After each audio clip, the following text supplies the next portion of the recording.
Good afternoon. Good afternoon. It's a high honor and a distinct privilege to be joined today by Whip Catherine Clark, Caucus Chair Pete Aguilar, members of House Democratic leadership, and the House Democratic Caucus. House Democrats are here on the Capitol steps to reiterate our strong opposition to this spending bill because it fails to address the Republican health care crisis and it fails to extend the Affordable Care Act tax credits. House Democrats will continue to support our men and women in uniform. We will continue to support hardworking federal employees. We will continue to support our law enforcement personnel. House Democrats will continue to support our air traffic controllers. We will continue to support our TSA agents. We will continue to support our civil servants who have been under attack since day one of the Trump administration. But we cannot support the Republican effort to gut the health care of the American people.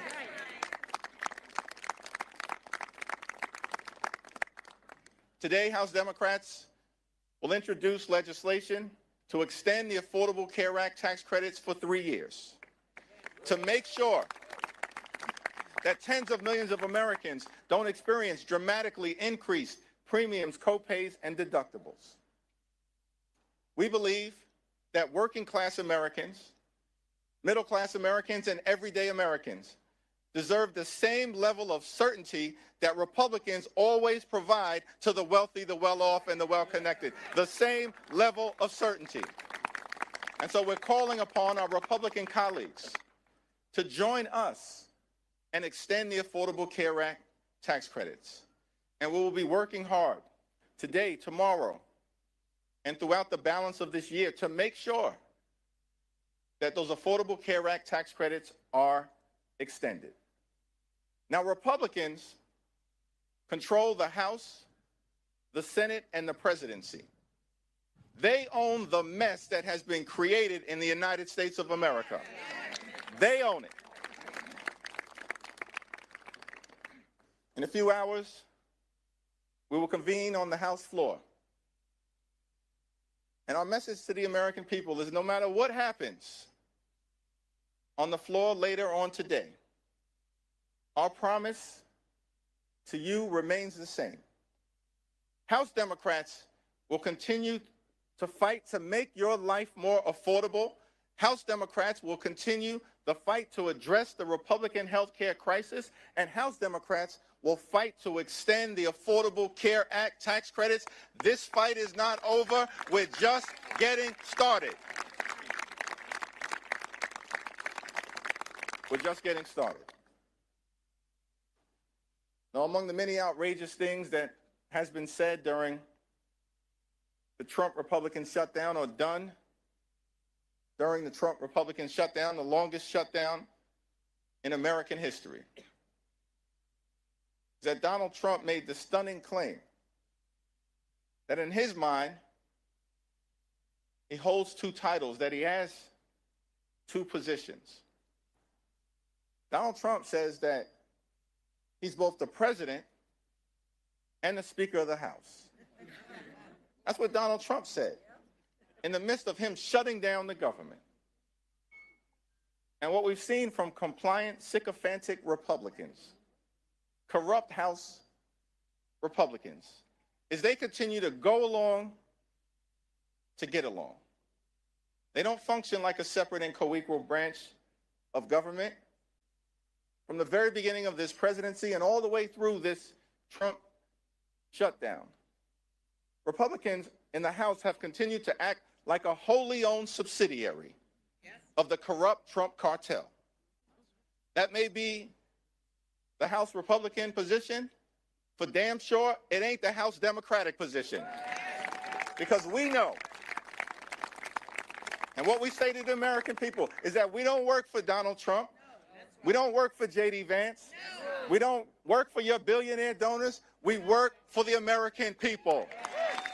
And that's what this fight by House Democrats, joined by our colleagues on the other side of the Capitol, has been all about. We work for the American people. As we stand on the Capitol steps, ready to continue this battle on the House floor, a battle that we waged week after week after week, and that will continue regardless of the outcome. We say to the American people that we know you deserve better. You deserve much better than the chaos, the cruelty, and the corruption that you've seen. And so as House Democrats, we're going to continue this fight to lower the high cost of living in a country where America is far too expensive, far too many people struggling to live paycheck to paycheck, can't thrive, and can barely survive. That should not be the case in the United States of America, the wealthiest country in the history of the world. And so as Democrats, we're committed to addressing this affordability crisis. That's what this fight has been all about. And we'll continue to work hard to lower the high cost of living. We'll continue the fight to fix our broken healthcare system. And we'll continue to fight to stand up for Medicaid. We'll continue to fight to stand up for Medicare. We'll continue the fight to stand up for the Affordable Care Act and an extension of the tax credits. We'll continue to fight for your hospitals. We'll continue to fight for your nursing homes. We'll continue to fight for your community-based health clinics, and we'll continue to fight for the principle that in this great country, the wealthiest country in the history of the world, healthcare can't simply be a privilege available only to the wealthy, the well-off, and the well-connected. Healthcare must be a right available to every single American. And that's the fight that House Democrats will continue to wage for the American people. It's now my great honor to yield to a freshman leadership representative, someone who's gotten off to a great start, helping to lead the freshman class, the first term members during this turbulent and tumultuous period here in the United States Congress and for the country. From the great state of California, the Honorable Luz Rivas.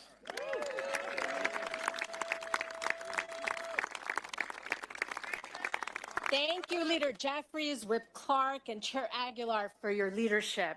House Democrats are back in Washington, D.C., ready to vote once again to protect health care for working families across the country. Recently, I spoke with Speaker Johnson directly in the Capitol and hand-delivered stories from my and my fellow freshman colleagues' constituents who have been impacted by the Republican shutdown. This includes the story of Stephen Heller, a constituent from Van Nuys, which is in my district.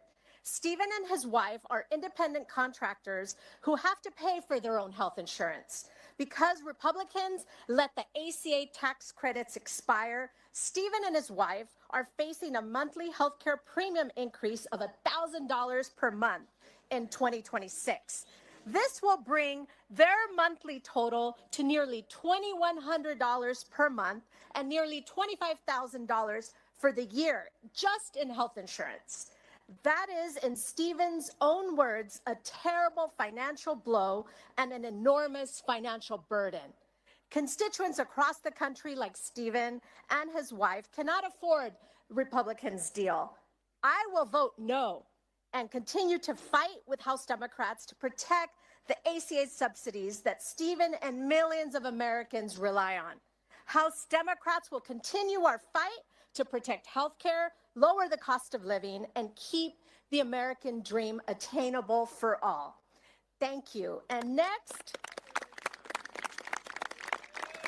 I'd like to introduce my amazing colleague from Michigan, Congresswoman McDonald-Rivet.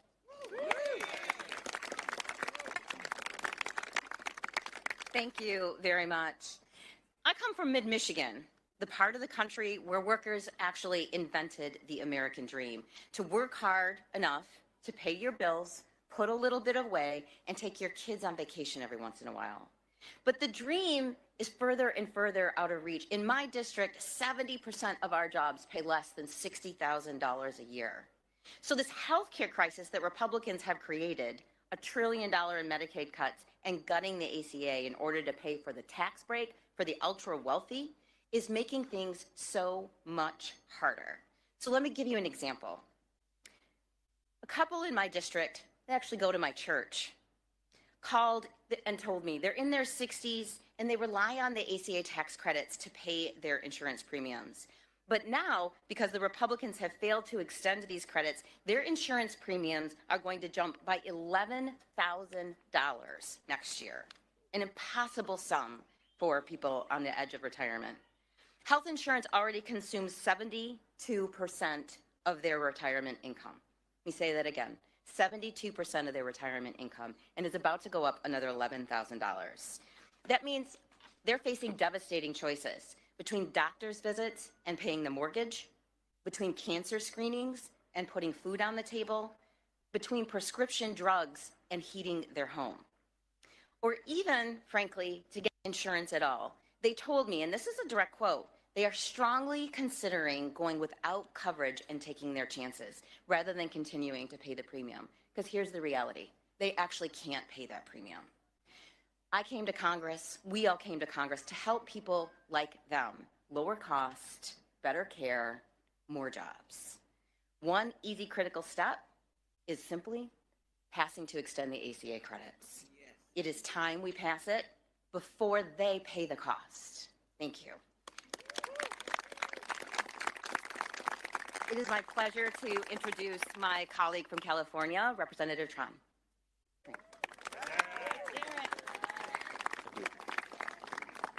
Good afternoon. I am Congressman Derek Tran, and I proudly represent Orange and LA counties in California's 45th district. Today, I want to share the story of Peter and Esther. Peter and Esther are retired and living in Orange County, California. They're on a limited income, and their health insurance costs are overwhelming.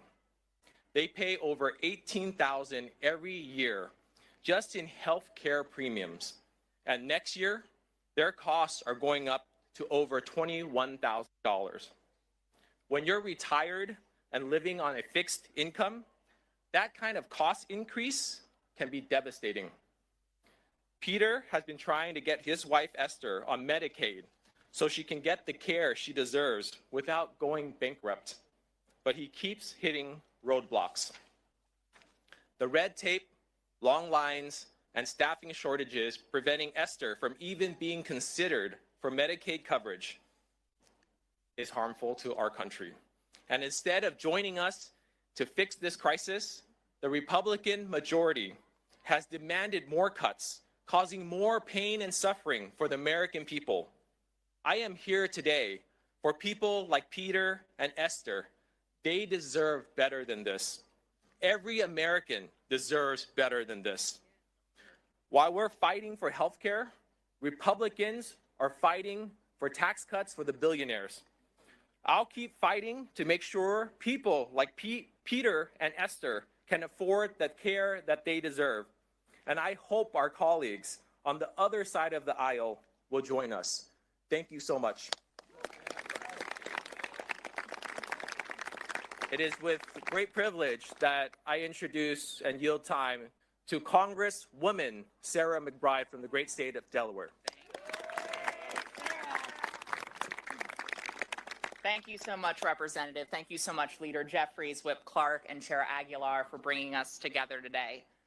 We stand here today, 42 days into a government shutdown and 54 days since the House last met, because Republicans have presented the American people with a false choice between reopening government and addressing this healthcare crisis. There is simply no reason why we can't do both. The only thing that has been standing in our way is Republican cruelty. Republicans have played a game of chicken with food assistance, travel safety, and federal paychecks, all because they will stop at nothing to cut your health care. The only thing that congressional Republicans are more loyal to than Donald Trump is to cutting the health care of the American people. Let's be clear. This healthcare crisis is a choice by congressional Republicans and Donald Trump, who have inserted a $1 trillion bomb into the American healthcare system. And it is starting to go off. Millions right now are facing skyrocketing premiums. The largest cut to Medicaid in American history is on the horizon. Rural hospitals will close. Doctors' offices will shutter. Donald Trump loves to own things and slap his name on them. Well, he now owns the American healthcare system. It is Trump care. Millions losing coverage, that's Trump care. Americans paying more for insurance, that's Trump care. Everyone having to drive longer and take more time off work, that is Trump care. Donald Trump and congressional Republicans have raided your health care and used that money as a piggy bank to reward their donors with massive tax breaks.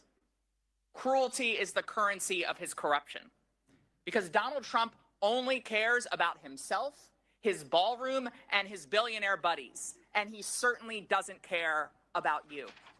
House Democrats are here for everyone, whether they voted for us in the last election or not.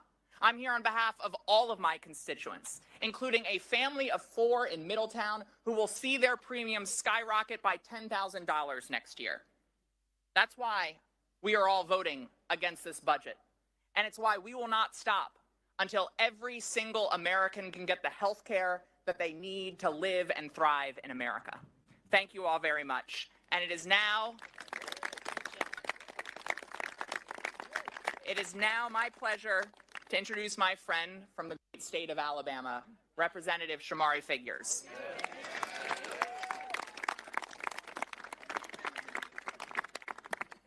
Thank you. You know, House Democrats just spent the better part of the last 40-plus days fighting to keep health care affordable for millions of Americans, while our House Republican colleagues were on a taxpayer-funded vacation. During this shutdown, the realities hit home for a lot of people. Mothers had to worry about how they would take care of their children, their babies, without WIC. Families stood in pantry lines. Families are still standing in food pantry lines in the month of November, the month of Thanksgiving, because SNAP benefits were expired, and this administration chose to use them as pawns in this game. Capitol Police officers, members of the military, my staff, all of our staff, and millions of other federal workers had to deal with the uncertainty and the stresses of missing paychecks. And for what in the end? What were Republicans willing to give in the end? Nothing more than a handshake deal to take a future vote on extending the health care subsidies, when we all know that that future vote is the equivalent of asking 2 wolves and a chicken to vote on what's for dinner. It is dead on arrival. It is dead on arrival. Now, I can speak to you as someone from a different perspective. A lot of us represent districts where we can talk about what could happen or what may happen. Let me tell you about what my district looks like in the state of Alabama. And it doesn't look too dissimilar from my fellow colleague from Alabama, Congresswoman Terry Sewell's district. I got about 50,000 people in my district who are slated to see their health care premiums on average nearly double. And this is in a district where the individual median income is just north of $32,000.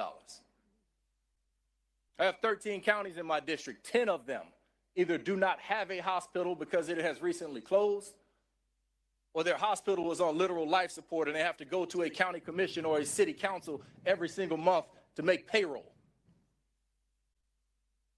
And the largest hospital in Montgomery, Alabama, the state's capital, is in the midst of a bankruptcy and also facing risk of closure. And this all in a state that has the 3rd lowest life expectancy in the United States of America. So healthcare for us is not a talking point. Healthcare for us is, protecting healthcare for us is a requisite. It's a requirement. It's something we have to do. And if you ask us if the shutdown was worth it, I say, hell yes, it was worth it. Because fighting to maintain health care for American people, there's nothing more pure than that. There's no more important role that we have here as members of Congress than to ensure the health care of the American people. Okay. And so while the failure of Republicans to do anything to protect health care is truly disappointing, I want the world to know that my Democratic colleagues here in the House, they can ride with me in any battle I face in my life. They stood with us under the leadership of Hakeem Jeffries to make sure that we kept this front and center. And I look forward to remaining committed to this fight for all of Alabama and for all of America. And with that, turn it back over to our leader, future Speaker Jeffries.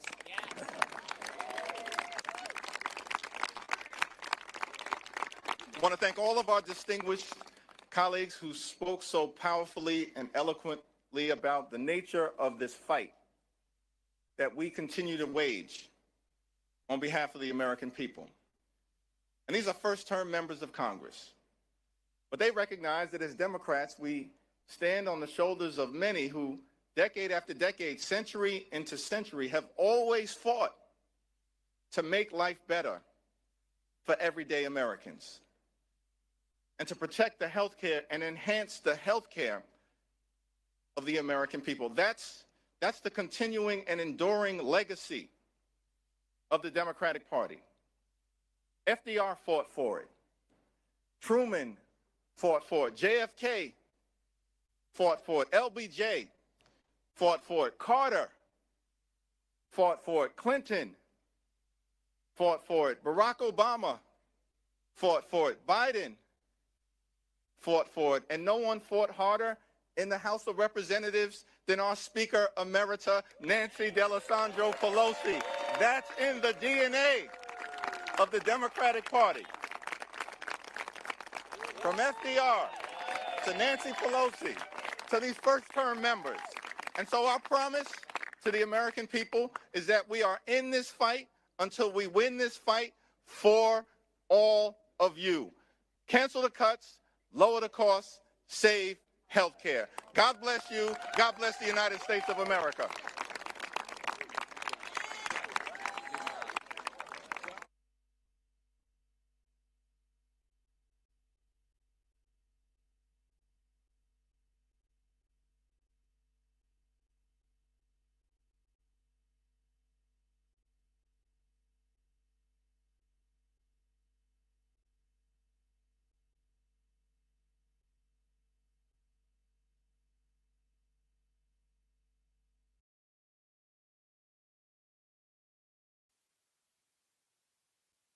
Over here, it goes over there. Okay. Jeanette, stand in front. Judge Janine, Chief Protocol. Thank you. Don't tell Monica. She's a strong leader.